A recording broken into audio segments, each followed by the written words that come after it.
The Watch Girl by John Vogt, illustrated by Carol Heyer. This is a series brought to you by the Houghton Mifflin Book Company. Have you ever wanted to be invisible? This story takes place in the future and shows the problems that invisibility might present. "This is the strangest looking piece of mail I've ever seen," said Mr. Penny, staring at a vivid lavender package on the kitchen table. "Do you think it should be glowing like that?" asked Mrs. Penny doubtfully. "Where in the world did it come from?" "I don't know," her husband answered. "I've never heard of the place on the return address label. It's from my sister Laquera, though." "Laquera?" Mrs. Penny exclaimed. "We haven't heard from her in years. It's as if she disappeared into thin air. Quick, open the package." "I can't. It's addressed to Kendria." "A package for me?" Kendria asked quietly from right behind them. Mr. and Mrs. Penny jumped. "Kendria, are you eavesdropping again?" "What's wrong with eavesdropping?" Kendria asked. "I'm just curious about things." "Curiosity is fine, but no one likes to snoop," her mother answered. "Speaking of curiosity, open your package. It must be a birthday present from your elusive Aunt Laquera." The package apparently wanted to open itself because the instant Kendria touched it, a network of thin lines appeared on the surface, and the package cracked open like an egg that had been pecked from the inside. "Happy Birthday" played, and a gleaming gadget was produced. "How unusual!" exclaimed Mrs. Penny. "It's some sort of bracelet. What do you suppose the numbers 14 and 28 mean?" "Maybe it's a name, the pattern math game," said Kendria. She began to concentrate. "Look, it's a doubling pattern. The next number should be 56. "I'm impressed with your math," said her father, "but I think the gadget is just a watch. The H and the M stand for hours and minutes." "Oh, you're right," said Kendria. "It's a 24-hour clock, so that means it's 2:28 in the afternoon." She put the watch on her wrist. "I wonder what these colored buttons are for." "Try reading the directions," Mrs. Penny suggested. "There aren't any directions," said Kendria. Just then, the doorbell rang. As she went to answer it, Kendria absent-mindedly pushed a green button on the side of the watch. A beam of light shot out of the watch. It bent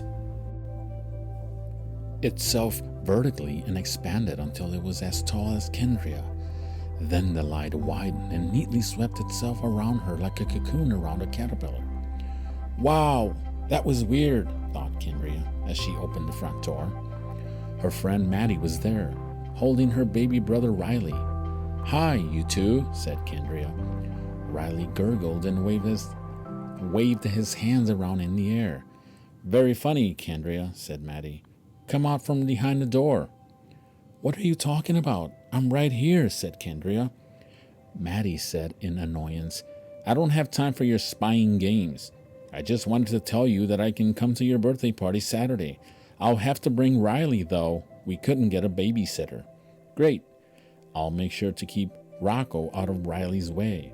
Rocco was Kendria's dog, and the baby loved pulling his tail and tormenting him. Rocco, hearing his name, came trotting into the room.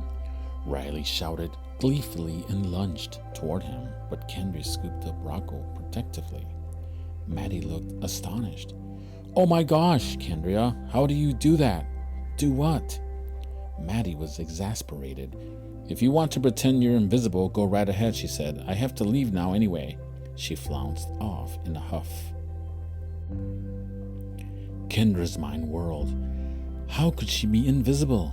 Then she remembered the light that had enveloped her when she pushed the green button on her watch. Could the watch do more than just tell time? And if green meant go, then did red mean stop? Kendria had to find out. She rushed back to the kitchen, where her mother and father were still seated at the table. "Hi, Mom," "Hi, Dad," she said, and then pushed the red button on her watch. Mrs. Penny gasped. "Goodness, child, give me some warning before you appear out of nowhere." "Laquetta used to play tricks like that all the time," said Mr. Penny. "Then she went off to be a scientist and disappeared from our lives." Kendria dashed off to do some computer research about invisibility. She discovered that scientists were experimenting with things called metamaterials to bend light in a way that could cloak objects. Cloaking them in this way made them invisible to others. It was true then, Kendria had been invisible. The watch was clearly some sort of cloaking device. The next day, Kendria left for school early. When she got to the playground, she pressed the green button on her watch.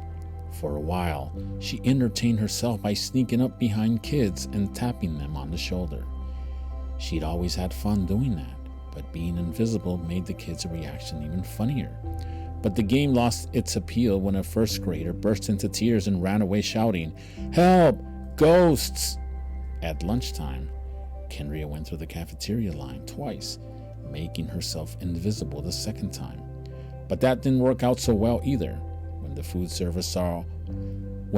server saw a tray floating by, she screamed and flung a banana at it. The banana hit Kendria right on her invisible nose.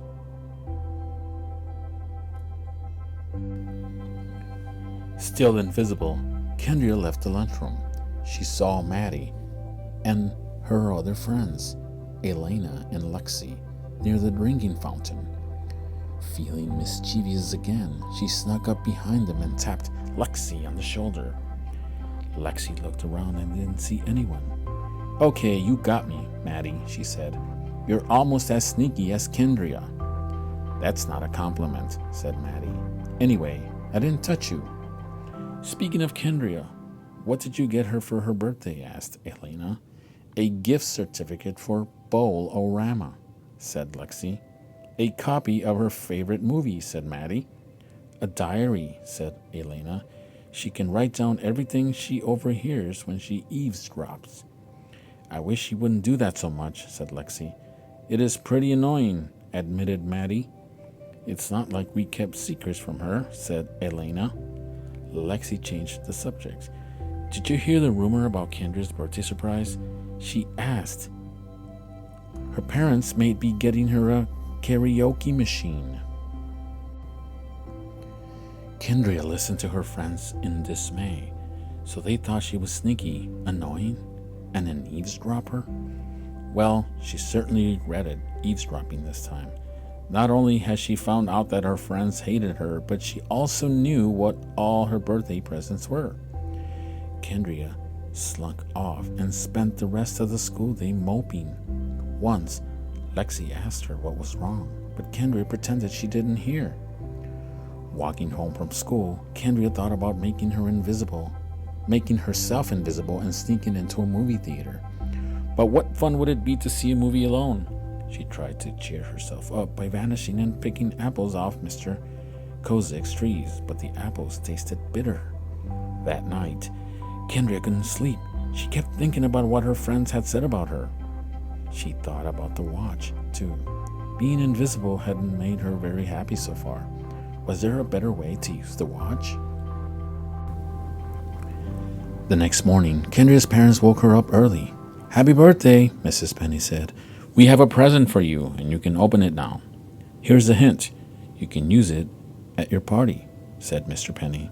Unfortunately, Kendria didn't need the hint. Doing her best to sound excited, she said, "I just can't stand suspense. Quick, give it to me." Just then, Kendria had a very odd, eerie feeling. It was almost as if someone new were in the room, and that someone was eavesdropping. "Are we alone?" she asked her parents nervously. "Of course we are," Mr. Penny said. "Is something wrong, Kendria?" Kendria tried to stay calm and collected. "No, nothing's wrong," she said, and hastily unwrapped the present. "A karaoke machine! I love it!" she cried. Was it her imagination, or did she hear someone actually laughing? The feeling of being watched continued all morning. Once, when Kendra was putting up party decorations, something very strange happened. One balloon floated through the air and bumped into another balloon. The two balloons then floated off together and joined the third balloon. The three joined the fourth, and the fourth joined the fifth. The balloon bouquet then hovered in the air. Kendra pushed the green button on her watch and made herself invisible. As she approached the bunch of balloons, it began to move. She tried to snatch the balloons, but they raced away. Kendra was getting angry. "Stop it, whoever you are. I'm tired of your tricks." As if they had heard her, the balloons separated, and one by one they returned to their original places. "Thank you," Kendra muttered, and made herself visible again. At noon, Kendra's friends started arriving. Maddie came first, carrying Riley and a big bag of toys, which she spread out on the floor. Riley ignored the toys and toddled off after Rocco. Elena and Lexi came next, followed by Maddie's cousins. And before long, the house was filled with people. Everyone ate pizza, played games, and sang songs on the karaoke machine. Later, Lexi and Maddie invited everyone to join in as they sang a karaoke birthday song. Then it was time for presents, and once again, Kendra had to act surprised. "Wow, a gift certificate for Bolorama," she said enthusiastically to Lexi. When she opened Maddie's present, she cried, "I can't believe you got me my favorite movie." Then she opened Elena's gift. This time, she had to force herself to sound happy when she said, "Thanks for the diary, Elena. I'm sure I'll use it a lot." "Just don't write too many secrets in it," said a quiet voice in her ear. Kendra jumped out and cried out, "Who said that?" "Said what?" asked Elena. Kendra lost her temper. "Someone has been eavesdropping on me all day," she shouted. "It's really getting annoying." Eavesdropping? Annoying? If light bulbs actually went on over people's heads when they figured something out, it would have happened to Kendra right then. Kendra took a deep breath. "I'm sorry, everyone. I've had eavesdropping on my mind lately," she began. "If I told you why, you'd never believe me. Anyway, I apologize for all the times I've snooped around and eavesdropped. I want you to know that I'll be a new Kendra from today on." "We like the old Kendra just fine," said Lexi. "But we'll like the new Kendra even better," predicted Elena with a laugh.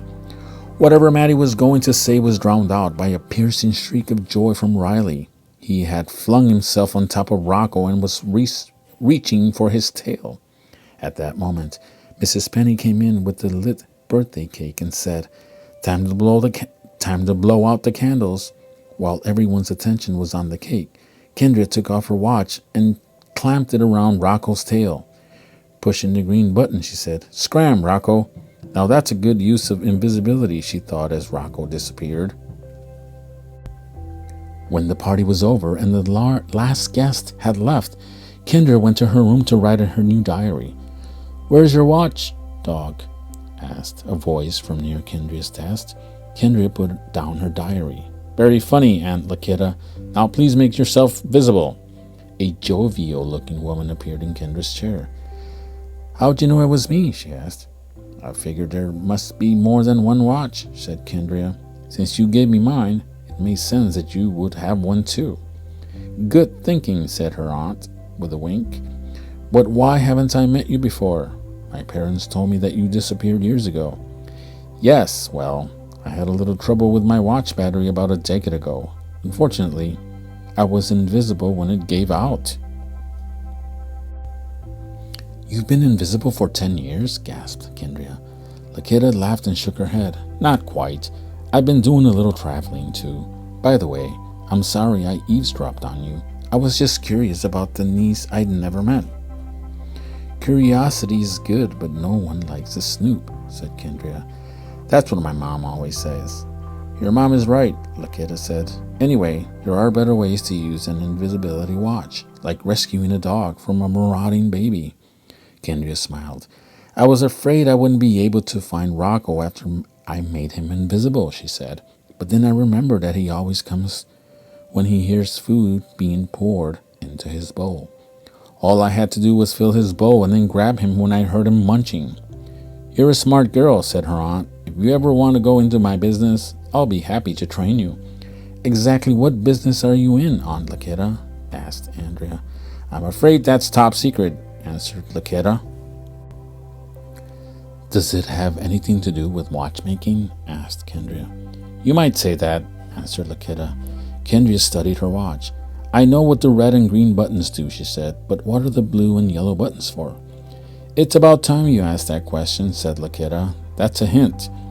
Kendria pressed the blue button on her watch. There was a whirring sound and a metallic voice said, Please state your desired destination and year of arrival. A look of wonder appeared on Kendria's face. Time travel, she asked. She gasped. Is that even possible? That's for me to know and you to find out, said Lakita.